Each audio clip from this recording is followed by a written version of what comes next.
شوہر اور بیوی کا تعلق بہت زیادہ محبت والا، بہت زیادہ دوستی والا اور بہت زیادہ قربت والا ہے، اور اپنائیت میں ایسی باتیں زیب نہیں دیتی۔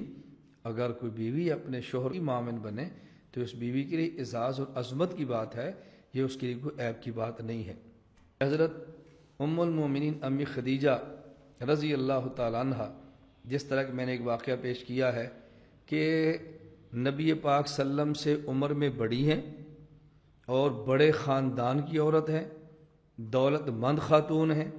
اور حضور اکرم صلی اللہ علیہ وسلم کی خدمت میں کھانا پکا کے لے جا رہی ہیں۔ آپ دینی کام کے اندر مشغول ہیں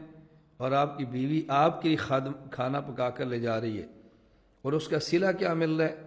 اللہ کی طرف سے جبریل امین کی طرف سے سلام آ رہے ہیں اور ان کو دنیا میں جنت کی بشارت دی جا رہی ہے۔ اس سے پتہ چلا کہ عورت کو اپنے خامند کی خدمت کرتے ہوئے آر نہیں بلکہ فخر محسوس کرنا چاہیے، اور حضرت خدیجہ رضی اللہ تعالیٰ عنہ کی زندگی کو بطور نمونہ عورت کو سامنے رکھنا چاہیے کہ حضرت خدیجہ نے کس طرح عمر میں بڑا ہونے کے باوجود، مالدار ہونے کے باوجود، معزز خاندان کی عورت ہونے کے باوجود اپنے شوہر کی خدمت کی ہے اور اس کو عیب نہیں سمجھا۔ تو آج بھی عورت کو اپنے شوہر کی خدمت کرتے ہوئے عیب نہیں سمجھنا چاہیے، بلکہ خوش دلی اور رغبت کے ساتھ شوہر کی خدمت کرنی چاہیے، اس میں کوئی حرج کی بات قطعاً نہیں ہے۔ حضور اکرم صلی اللہ علیہ وسلم کو دنیا ستا رہی ہے، دنیا دکھ دے رہی ہے، دنیا تنگ کر رہی ہے، اور آپ کی معاون حضرت خدیجہ بن رہی ہیں، آپ کی غمخوار حضرت خدیجہ بن رہی ہیں۔ گویا جو گھر سے باہر کے ماحول میں آپ کو دکھ ملتے ہیں، ان تمام دکھوں کو حضرت خدیجہ رضی اللہ تعالی عنہ اپنے محبت کے دامن سے وہ ختم کر رہی ہیں، اور آپ کے دکھوں کو گویا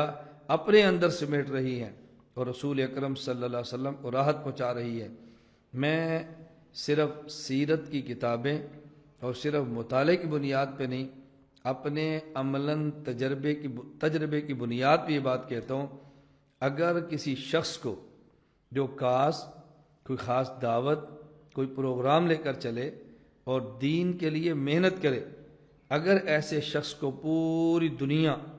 گھر سے باہر دکھ دے اور گھر میں بیوی اس کو سکھ دے دے، تو انسان کو گھر سے باہر کے دکھ قطعاً دکھ محسوس نہیں ہوتے، اور اگر گھر سے باہر پوری دنیا سکھ اور خوشی دے اور گھر میں بیوی اس کو دکھ دے تو دنیا کے سکھ محسوس نہیں ہوتے، بلکہ آدمی کے گھر کا جہنم یا باہر کے دکھوں کو بھی یہ ختم کر کے رکھ دیتا ہے۔ تو گویا ساری دنیا کے دکھ ایک طرف، تنہا بیوی کے سکھ ایک طرف، ساری دنیا کے سکھ ایک طرف، تنہا بیوی کے دکھ ایک طرف، یہ ان سکھوں سے بھی بڑھ جاتے ہیں، ان دکھوں سے بڑھ جاتے ہیں۔ حضرت خدیجہ رضی اللہ تعالیٰ عنہ نے نبوت کا ساتھ دے کے، آپ کا ساتھ نبھا کے ہماری ماں اور بہنوں کو تعلیم دی ہے، اپنے شوہر کی خدمت کریں، اپنے گھر کو سنبھالیں، اور خصوصاً ایسا شوہر جو دین کی خدمت کرتا ہو ان کے ساتھ بھرپور معاون بنے، تاکہ وہ دین پہ جتنا بھی کام کرتا ہے اس کا اجر اس عورت کو ملے، اس کا اجر اس بیوی کو ملے، اور اس کے ان تمام نیک اعمال کے اجر و ثواب کے اندر یہ بیوی شریک ہو سکتی ہے۔ لا الہ الا اللہ، لا الہ الا اللہ، لا الہ الا اللہ، ما لنا رب سواه۔